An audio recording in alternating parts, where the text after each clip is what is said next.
What's up, everybody? It's always cloudy until you really start to film and then the sun comes out. But we're back on the Acura. Same one I just did the blower motor on, and the alternator went out on it. So it is an 05 Acura RL. I can get the hood up. And hood doesn't work. I know I've shown this a few times on my channel, but for all the new subscribers, actually let me tighten it up some.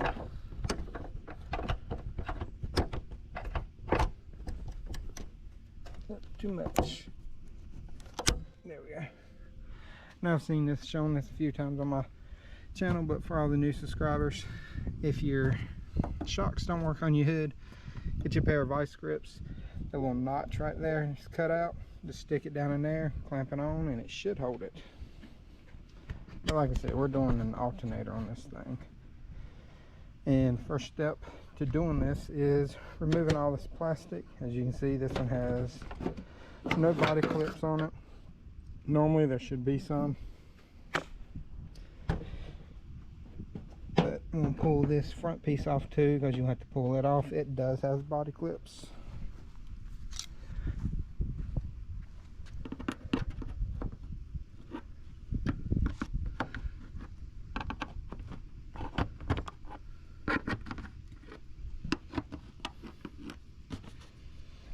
Only has 3. It should have like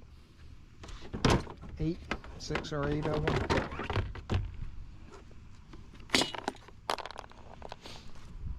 Alright, and the alternator actually lives down in here. Here's your overflow tank. Here's your belt. I know it's kind of hard to see. Right there's your belt. It's right beside the power steering line. But your belt's right there, and then this first one right here on your right is the alternator. But I'll try to get y'all where y'all can see this a little better when it's out of the sun. We'll see how well this works. It may not be the best viewing. I'm gonna pull my reservoir up. It's just the hose, and then you just pull straight up and it comes off. This little brackets right there holds it on.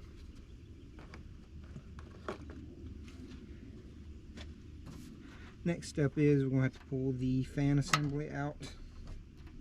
I'm going to disconnect it first. Okay, now that we have the fan connector off, you just need to disconnect the one all the way on the passenger side. There's 2 10mm up here, and there's going to be 2 on the bottom.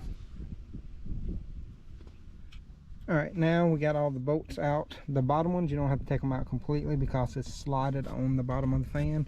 You can see it's moving, but we do have to take the fan control module off right here. There's 3 Phillips head screws, 2 on the top, 1 on the bottom. And before we do anything else though, I'm going to go ahead and take the negative battery cable off. Well, actually I'm going to take them both off because I do need to charge the battery, because it has drained it down pretty good. So I'm going to take it out and go throw it on the charger. But I'm going to take those off just because we don't want to accidentally arc off of the battery cable that goes to the alternator and blow the alternator, or take a chance of blowing the ECU. Sorry, kind of tongue tied at the moment. But let me go grab a Phillips head and I'll be right back.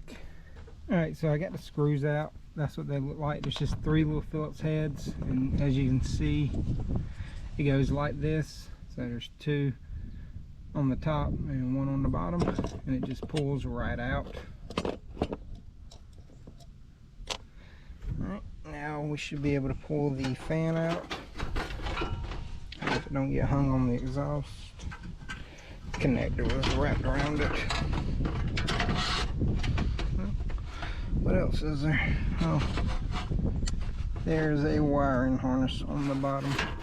Alright, let me disconnect that real quick.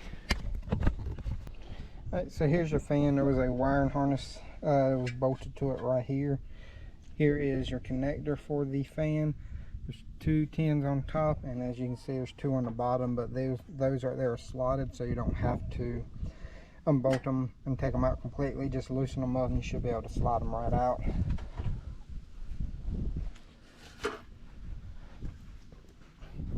Got the battery out, and now we can get to the alternator. It is right here.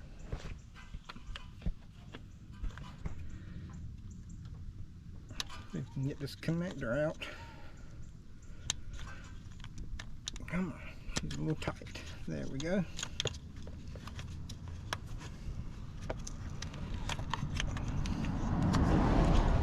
And then there's that nut right there. It looks to be probably a 12.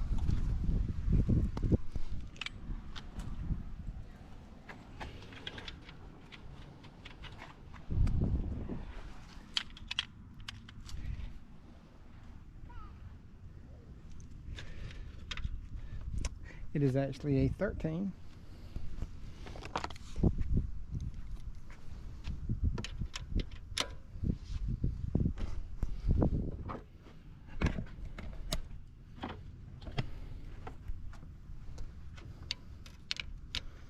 Now the extensions are a little overkill, but I'm using one hand.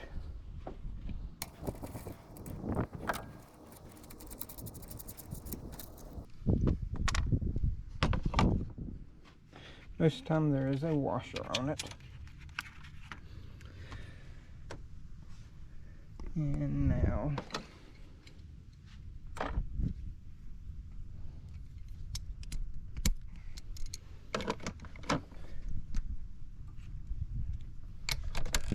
there's a 10mm that holds the wiring harness on.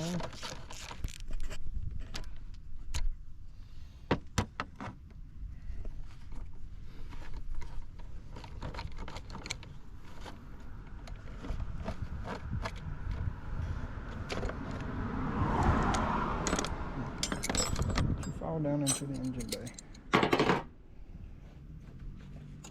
And there's your wiring harness. Now we can take the tensioner off, which is right here. I don't know how well y'all can see down in here. Right there should be your tensioner. And it looks like a 14 or a 15.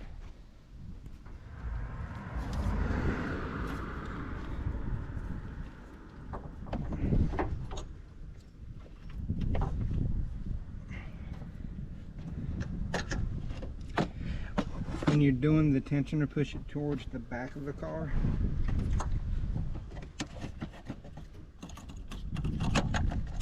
Just get those out of the way.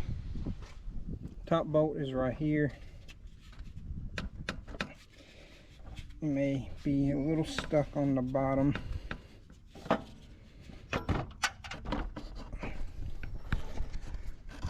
Let me set it back down for a minute. And I'll show me actually pulling it out.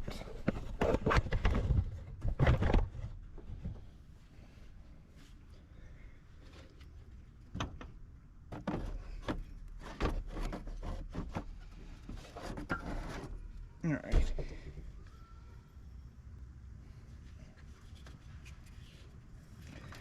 So here's your alternator. This is the new one. We got this from O'Reilly's. They're not a sponsor or anything, but I will put a link up to one on Amazon that you can get. But this part number right here is R110141B.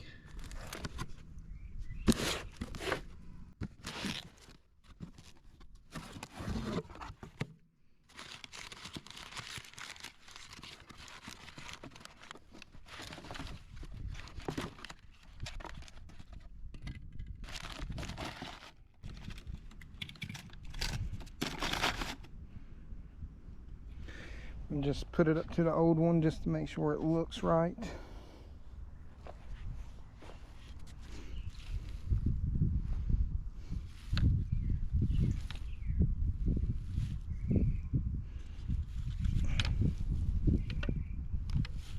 Yep, everything seems to be correct. So now we're going to install it, and then once I get it installed, I'm going to start it up and make sure that it's charging. But once I get it installed, I'll come back and show y'all that I have it on. Alright, so we got it running now. We're going to check the voltage on it. You can see 13.8384. Before it was only at like 8 volts and it was counting down, killing the battery. But that's pretty much going to do it for this video. If y'all enjoyed the contents, not comment, but contents, please like, subscribe, and hit that notification bell. And if you got any questions, comments, concerns, please leave them in the comment section below. I'll get to them as soon as possible. And I want to thank everybody for subscribing, because I did hit my 1,000 the other day, and I will be putting up my video soon of the tool I'm giving away. So stay tuned for that. But until next time, y'all have a great day.